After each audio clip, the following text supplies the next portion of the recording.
បាទជំរាបសួរដល់ពុកម៉ែបងប្អូនអស់គ្នាបាទថ្ងៃនេះមកដល់ចុង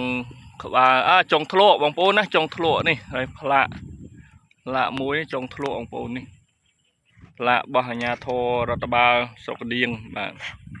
ពាក់ព័ន្ធនឹងតំបន់3បងប្អូនហើយនេះ3នាក់ទីចាប់ពីផ្ទះមហោដល់ចុងភូមិបងប្អូននេះចុងធ្លក់ខ្ញុំអត់ស្គាល់ទេមិនដឹងចុងម្ដុំនេះគេហៅស្អីទេនេះឥឡូវផ្លាកសូឡានេះងាយខ្លាំងណាហើយនោះមានតលិចហើយមានទៅជើងនោះទៀតបងប្អូនអើយនឹងទៅដល់ណានេះតលិចទៀតផុតផែនដីហ្នឹងនោះទៅជើងនេះដូចស្ទឹងកញ្ចាប់វិញមកគៀស្ទឹងកញ្ចាប់វិញនេះព្រៃ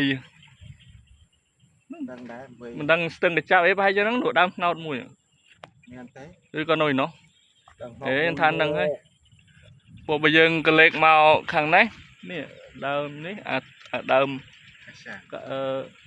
ពិលទឹកនេះពិលប្រាំងនេះទៅចុងនោះចុងភូមិក្បាលជពុកវិញបាទអានេះចុងភូមិធ្លក់នេះបងប្អូនអើយមានតែប៉ុណ្្នឹងឯងមានអីឡាយឲ្យបងប្អូនមើលទៅតាមវាស្រែណាប៉ុន្តែនេះគេមិនទាន់បែកញើសទេបែកញើសទៅខ្ញុំឡើងបែកញើសពួងតថាយ៉ាពីចុងភូមិមកដល់នេះតើបានឈប់ម្ដងផងឡើងរឹងជើងពីហ៊ីងប្រឡោះកដាលឡើងអស់បានគេអត់ការនេះគឺឡានមកដែរពូយ៉ាប់គេអ្នកត្រូននេះត្រូនឡានហ្នឹងពូត្រូនតាឡានត្រូនគេពូអ្នកបាញ់ត្រាបហោះត្រូនមិញនេះដល់ពេលមានសង្គ្រាមបហោះត្រូនហ្នឹងរឿងទៀតខូចអានេះបន្លាយឆ្ពោះទៅដល់ណានេះនេះអាបន្លាយដូចឆ្ពោះទៅដល់ណាដឹងដែរអត់ដែរមកបងប្អូនលើកទី1មកដល់ចុងភូមិនេះលើកទី1ជាស្រ័យបងប្អូននិយាយមែន